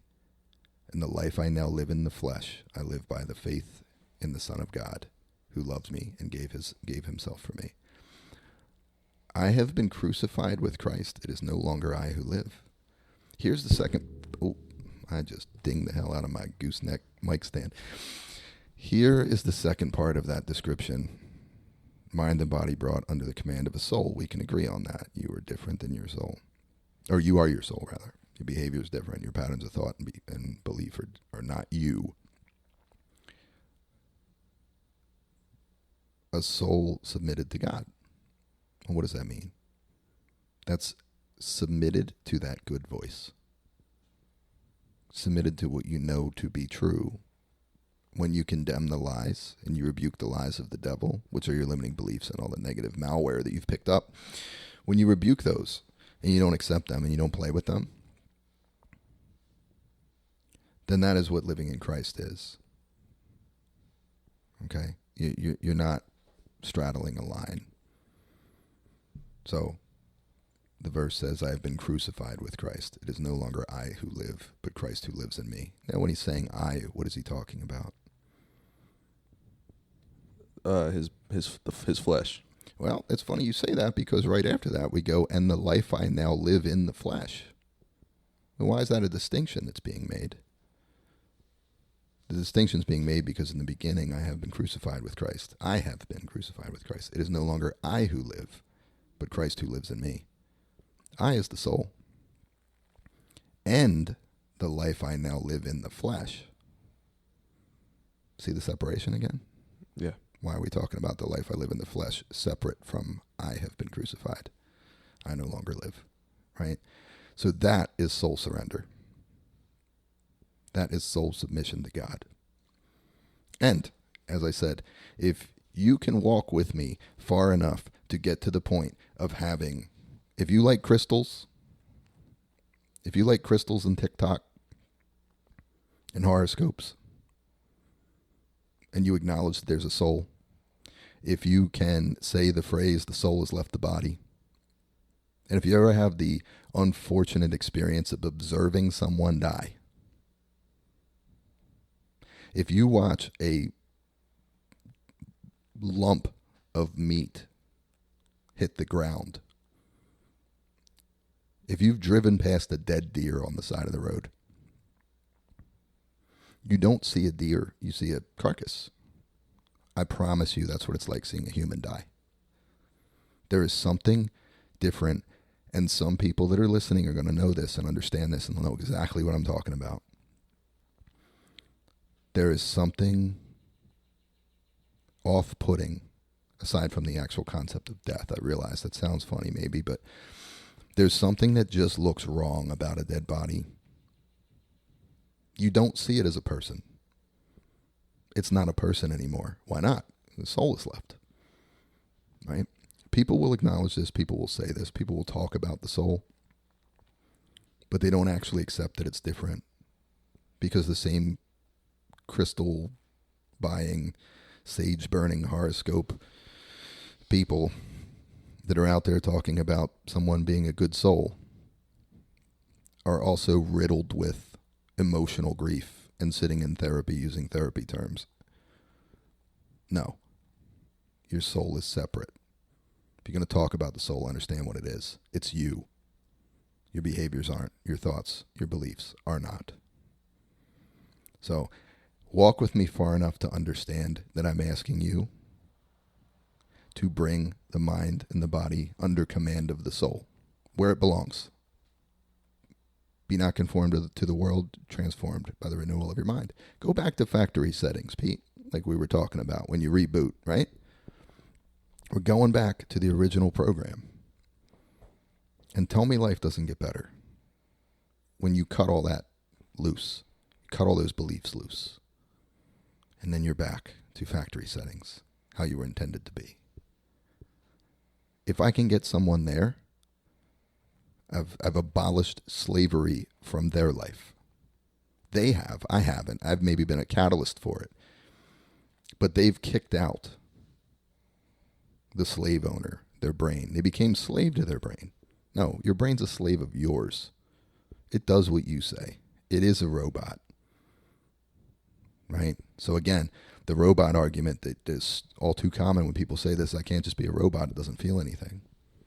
No. You are being a robot if you're following what your brain is telling you. Your brain is a literal robot. It's a computer. Step outside of your brain and tell it what to do. Rebuke the negative nonsense that's in your mind. Okay, that's freedom. That's freedom from slavery. That's freedom from slavery from that machine in your skull. That's where I want people to get. The message I want people to receive today is that your mind and body are to be subordinate to your soul. Find your soul. Remember. You'll hear that. Come home and remember. 2 common phrases in Strip. So what are we doing? We're returning to factory settings. Remember who you were when you were a little boy or a little girl. Before the world installed all this crap into your mind. Who were you? What mattered to you? Would 5-year-old, 6-year-old, 7-year-old you be proud of who you are today? Are you doing things that you thought were cool back then? If you're not, dude, chances are you deviated from the path a little bit. So maybe remember that person. That person, that was you. That was real you. Make everything subordinate to that. Bring everything back under the command of a soul. Your soul. And then, the second half of that is a soul submitted to God. And if we get there, awesome. If at this stage you just understand that your soul is separate, your brain is separate from your soul, and your soul is Lord, cool. I'm very happy for you. Your life is about to get immeasurably better when you find out that your brain works for you. Then we'll talk about who the soul is subordinate to. Because the soul, after all, is what? An ethereal life force that's eternal. And people don't have a problem believing in an ethereal life force that's eternal. So we talk about another one? Maybe. So, anyway, that's it for Leaves in the Wind. And that's it for the scripture reading today. I think I've been pretty clear about what the takeaway is that I want people to have. I want you in charge. And when I say you, who am I talking about? Do you know who am I talking about? Your soul. Your soul. Right? Your soul. I want your soul driving, not your brain. I say this about children all the time. Children are wonderful. Little kids. There's very few things cooler than little kids, right? Children make terrible what, Gino? Leaders. Children make awful leaders. Anyone listening has got kids. You have a toddler. Do you want your toddler leading anything? No. Maybe a game with some blocks for 10 minutes that you're playing, but you don't want them leading, making command decisions, executive decisions about your finances, right? Children are terrible leaders. Children are wonderful and having a good time in life, and you learn a tremendous amount by just watching them. I know I did. The most I ever learned about leadership in a concentrated period of time were the 3 years that I coached Gino in T-ball. I was the star player. I wouldn't say all that. It was really your buddy. Well, in my heart, I was. Well, that's important. But no, I learned a ton about leadership by coaching T-ball. Pete, you got kids. Yes, I do. What do kids teach you about leadership? I don't know. I'm still waiting for that one. But would you agree that you wouldn't want to put your kids in charge of your household? No. That'd be a terrible proposition, wouldn't it? It's awful. Right. So They think they are. They think they are. They try to be. So you can give the illusion, like you can do it good, like NLP double bind. Yeah, let them Right. think they're in charge. Right. Like Yeah. you can present the illusion of 2 options, for example. You know, like if you got an 8 o'clock bedtime and you say like, do you want to, and it's 7:30 and you're like, do you want to go to bed now or do you want to watch a show for a half an hour? I want to watch a show for a half an hour. Cool, man. Good decision. Good call. You're still going to bed at 8, right? Creating the illusion of choice is great with children, right? But actually having them lead is terrible. No. It's That's what your awful. brain is doing.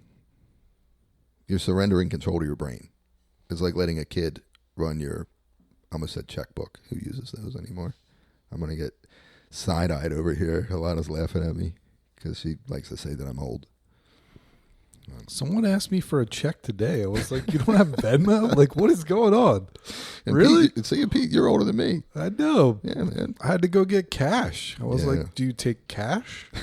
Yes, we do. Okay. How about how few places take? Oh man, I was going off yesterday. I called and ordered some food from this pizza place that I've been getting stuff from since I was a teenager. And anyway, I could do a whole show of just things that irk me. I could do a whole podcast series on things that irk me. But the POS system, Pete, try ordering like a hoagie and tell people what you want on it. Oh my God. Right? Like, this is what I want on it. Yeah. So you don't want this. You don't want... No. I want the things that I said I want on it. What does it come with? What do I need to remove before I can add the stuff that I want? Yeah. Like, why don't I just It's tell not you? programmed that way. You can't just write it on paper. Like, No, if Pete, it's if gotta I go. came to your house and you were like, "Hey, I'm making some sandwiches. Do you want one?" I said, "Yeah." Well, what do you want on it? This is what I want on it, Pete. I'm not going to tell you, okay, I don't want this or this or this or this. But like, you have to step by step go through and push buttons on this so the little ticket can show up 4 feet away. You can't just turn and tell the guy and write in shorthand. And you can't take cash. And you got to spin an iPad around so I can select which pre-populated tip option I'm going to give for you that did nothing except waste my time and take longer to take my order to get it incorrect anyway. They Yeah. messed it up. They didn't get it right. No, they didn't even get it right after all that. Whatever. Such is life. That's the world, man. It's out there. That's the grinding world. us down. That's the world. That's the world. All right. Gino, what are your thoughts on our message today? I think it's a great first message for the show again, the cast. So yeah, that's I think I've slang some heat in the cast, man. Yeah, it's a good thing to get this one out there first, so that the next time people come back and listen, they already are operating differently. If they listen, if they adhere to this message and everything, and we're not going to leave them hang either. I'm gonna teach people how to do exactly this. absolutely. Right. But after this episode, people will understand that I can make my own decisions. Yeah. I don't not ruled by my brain. Slave to nothing Absolutely. of this world. Right. Yeah. Even now, everyone will struggle with the fact, or not the fact, that people will struggle with stuff that their brain is telling. They're not Right. their brain, but Satan. if you want to take it that Yeah. far. Well, it's in your brain, right? Yeah. It's in your brain. That other voice is in your brain too. One's in your brain, one's in your heart. Interesting. But yeah, man, that's what people will be ruled by limiting belief. And I wrote about that in Blueprint all those years ago. Whole lengthy sections and chapters on beliefs. In fact, the structure of Blueprint was standards, beliefs, and habits, which straight from Tony, right? Strip had a whole big section on beliefs.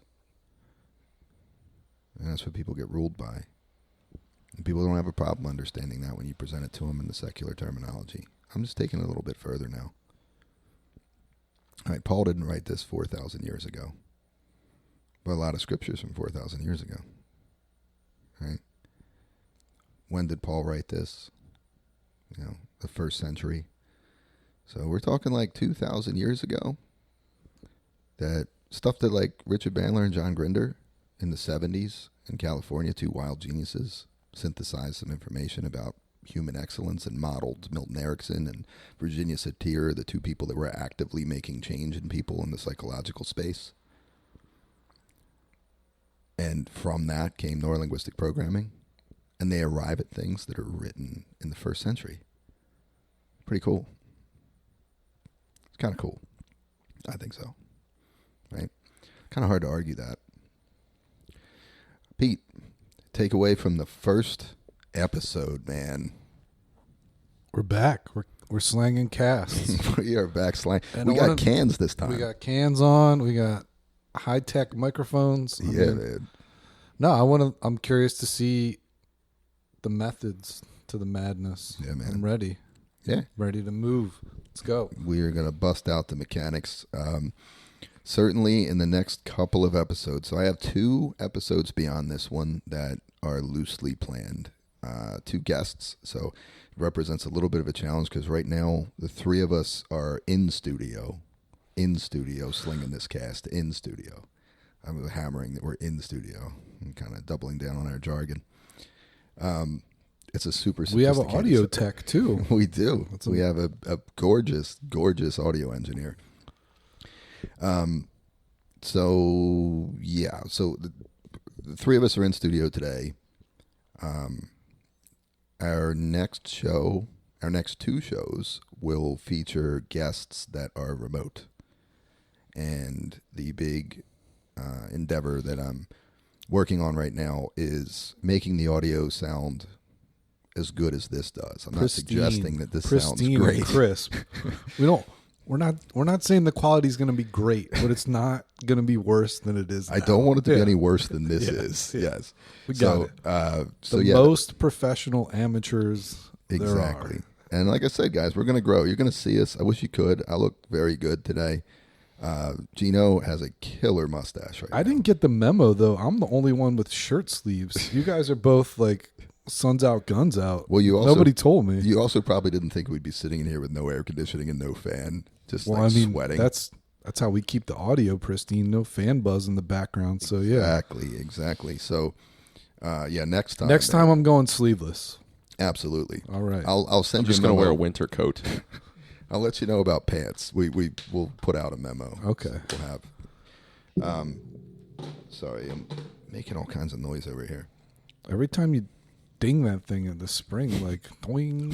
It's like a But- doing. Yeah. Maybe it was a butthead boner noise. Right? All right. I think we hit it though. We're not.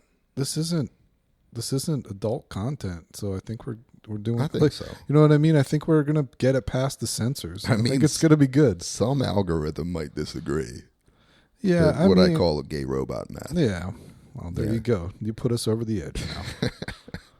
We're Yep, done. that's it. We're We're done. Yeah. Wrap it up.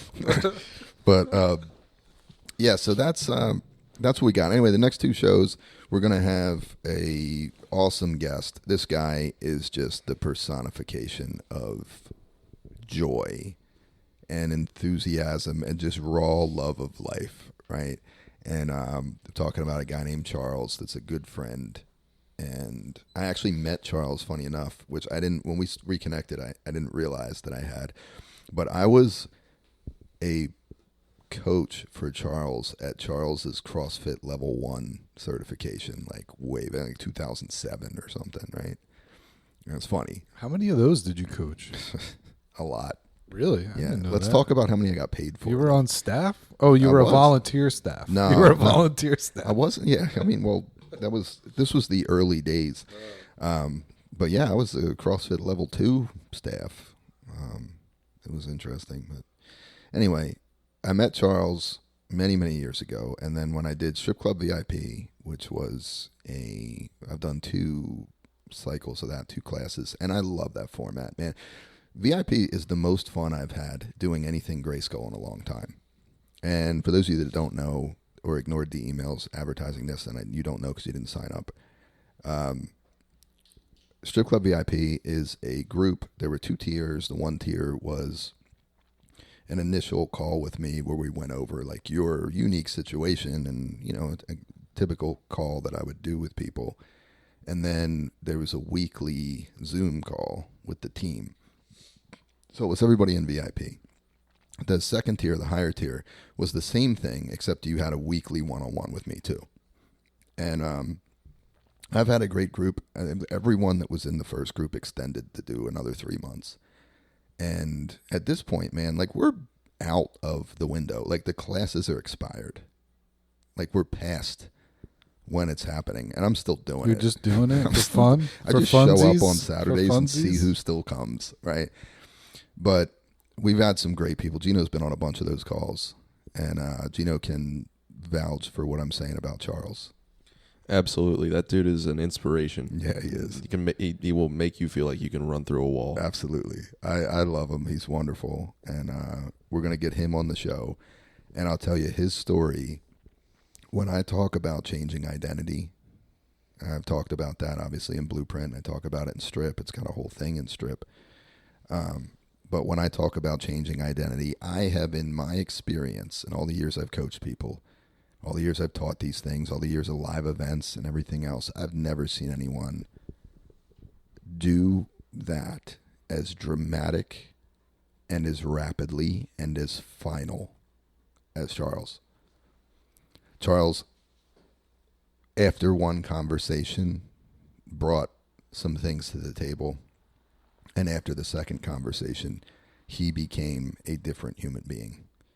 And he has been that guy unbroken since. And he's also lost 60-some pounds of fat, which is like 240 sticks of butter, by the way. Yeah, go take. This is in Strip, too. You guys don't know that because you didn't buy the book. I'm not looking at you in the studio. I'm listening to all of you, or talking to all of you that are out there listening to the cast. Go put 20 sticks of butter on the table. That's 5 pounds of body fat. Butter is like a pretty good proxy for human adipose tissue. So go look at 20 sticks of butter. If you've gained 5 pounds of fat, that's on your body now. Gain 20 pounds of fat. Whatever the number is, multiply it by 4. Quarter-pound stick of butter, man. So, my Strip people lose butter. That's how we measure. We measure in sticks of butter, right? So if you're down 10 pounds on the scale, actual fat pounds, and we talk about accurate weighing, right? But if you lose 10 pounds of fat, that's 40 sticks of butter. Lay them out on the table. Do you want that on your body or no? What do you think that does to your energy? Does it do to your overall health? No good. People get fat on the brain, right? So take 240 sticks of butter. Go to the grocery store, a box of butter, and I'm being discourteous maybe to my UK listeners and Aussie listeners and people in other countries that don't use the imperial system. And honestly, I wouldn't be surprised if there's more of you guys listening right now. UK's been wonderful to me over the years, man. So is Australia. Pete can tell you that. You remember all my Aussies and the UK people, right? For whatever reason, they love me, and I love them. But, yeah, a box of butter from the store, 1 pound. Take that box of butter. Put 240 of them in a shopping cart. Charles has taken that off his body. Pretty crazy. And we'll ask him if it felt like hard work. We'll ask him how much discipline he needed. Everyone says effortless, frictionless. These are words we hear about Strip people, right? So we're going to talk about Strip. Today I read Leaves in the Wind. We're going to read some excerpts out of Strip in the next episode and talk directly with someone who used this to implement or implemented these things to change their lives. And I'm telling you right now, you guys are in for a treat when you hear Charles talk. You're going to love this guy. You just got to watch out with the audio because he might be on the treadmill while he's talking. Yeah. So we got to watch out. Pretty sure he never actually stops moving. I never see him not in motion. Yeah, when he's on the calls, he's on a treadmill. So there's even if the call's 2.5 hours. We have no reason to believe that he has not stopped. Yeah, he's great. But yeah, we're going to have him on the show, and you guys are going to enjoy him. And he's got some really great insight that he can bring. And then I have another guest. I'm not going to name him yet because I don't know who the parameters around his name or if he's going to go by an alias. But another great guy, also from the VIP calls. And this particular guy, a longtime client, on and off, and kind of had a really big revelation in this past year after kind of hitting a wall in life. And something was thrown at him. And watching him dig himself out of a worldly hole and ascend in the way that he has been incredibly inspiring. And I'm so happy to have been present to watch it. So he's going to bring some heat to the cast. So anyway, we're going to get him on. So our next 2 shows are going to have 2 powerhouse guests. And if we don't have guests, you're going to hear us, Pete. I'll be here. If Pete, I'll be here. Pete, What Pete, do you mean? Come on. You're looking at me like I'm not going to show up. Pete will be here. Man. I'll be here. I love it. Again, I'm so happy. In the studio. I can find the studio again. Your cans will be waiting, man. Might bring my own cans. I might need to get new cans. I'm not sure how I feel about my cans. So, yeah, man, just again, just on air, because I didn't do enough of this earlier in my life, and I'm very big on this now. So, Pete, I'm incredibly grateful you're back. and that you're Thank part you. of this. I'm man. glad you had me. Yeah, And I'm excited that Gino's here too. I am as well. You know, Gino's been around for a lot of my ramblings, a lot of 3 a.m. sermons I've given him, falling asleep. At 3 a.m. Falling asleep like the disciples at Gethsemane. At 3 a.m. Yeah, at 3 a.m. It's all right, though, because I'm not homeless anymore. You do have a lot of coins. I have a lot of coins You and have your cans. Sack of coins and cans. All right, so does anybody have anything else they want to discuss today? Gino, I think you had something you were wrestling with. Oh wait, what was Gino? Yeah, what was it, Gino? Gino was wrestling with something. Uh, What am I referring to, Gino? Are you? What are you wrestling with? I thought you were going with like the sexuality. He's been wrestling with that for a long time. And we're not going to dig deep into that. I'm not going to bring out my clobber text, my clobber verses. Yeah, Really pissing people off. But yeah, so anyway, that's pretty much our show for today. Again, the takeaway is that you are your soul. I do not want anyone listening to this show to be a slave to anything. Can we all agree slavery is bad? Yes. We can Yeah. agree. Yes. We can all agree. Pete, you look like reticent. I think it's been proven to be bad. Slavery. I can agree. Slavery. Emphatically, I can agree that it's bad. Okay, so slavery is not a good thing. I think we can agree with that as a universal truth, right? Yes. Okay. Yes. Slavery is no good. So, I don't want anyone to be a slave. Strength Beyond Muscle, we're all about being slaves to nothing, right? Of Slaves this to- world. Of this world. Thank you for adding that. When the T-shirt comes out, it's not going to have "of this world" on it. So when we say slaves to nothing, you understand what we mean. Just say in your mind, "of this world." Strength Beyond Muscle apparel is coming. Coming like a freight train in the night. Will there be sleeveless shirts I can wear Hell yeah. to do the cast? Yeah, okay. We got to What? do the casts and some sleeveless. Sleeveless cast tees, man. All right. Strength Beyond Muscle apparel is going to be the move. Here's my mission, guys. This is ministry through a cast. Go back to this, man. But we're doing ministry Kids, through apparel. kids included. What I hope to see is a year from now, people are going to be wearing Strength Beyond Muscle because the designs are so cool and so powerful. And I know you think when I'm saying this that you're just picturing some other cool, powerful shirt, whatever. Stuff's going to look really cool. And you're going to want to wear it because it's cool. And I'm slipping people their medicine, right? So Strength Beyond Muscle apparel is coming. Very Grayskull story as to what the delay is. We're not going to get into that one today. So anyway, that's our show for today. Now, every show that we do, something definitely different with this show from the previous show, is we are going to end the show in a prayer. And I'm going to deliver the prayer. We are going to do a wrap up for the show prior to the prayer so that the show ends on a prayer. And there's a couple of reasons for that. I wanted to end that way, but also it's very difficult for me to continue, frankly, after I do this. So, thank you all for being here. Thank you. And I'm Thanks for looking having at us. everyone in studio. Thank you for being here. And anyone listening, thank you for tuning in for our first show. And I hope that you come back. Right? If you don't, or if I've turned you off, that's fine. Let he who has ears hear. And look forward to seeing everyone on the subsequent episodes, man.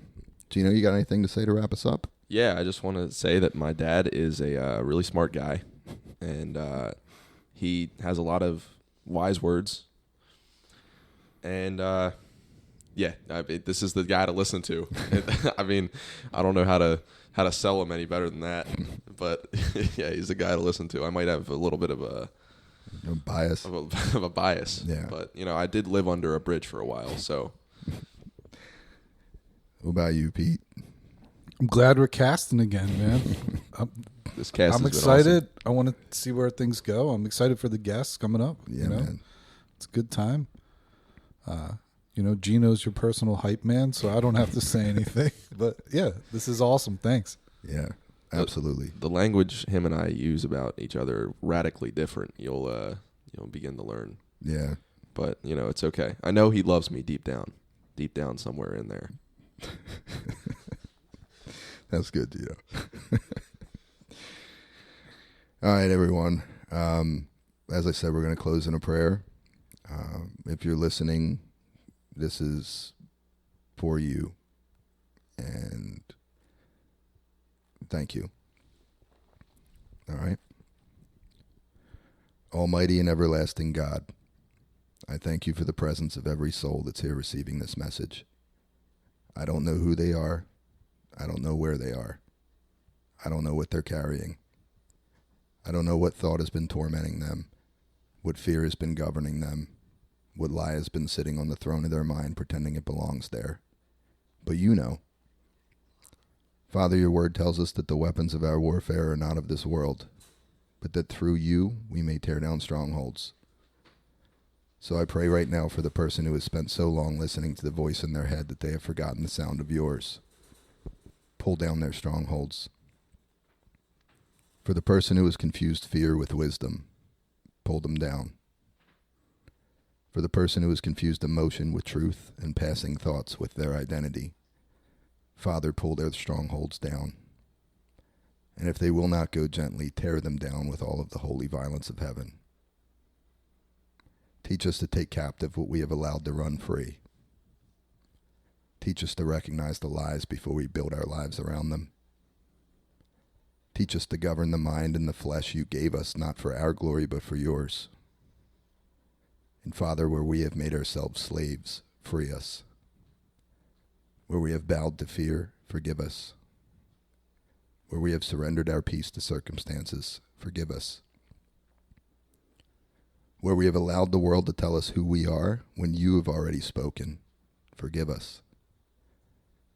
Transform us through the renewing of our minds. Crucify in us what must die. The stains and scars of the world, the shadows of our past selves, so we may live our lives filled with your Spirit. Bring us home. Bring our minds home. Bring our bodies home. Bring every wandering part of us back under the command of a soul completely surrendered to you. Make us strong enough to obey your word and your direction. Make us clear enough to take our thoughts captive. Make us humble enough to submit.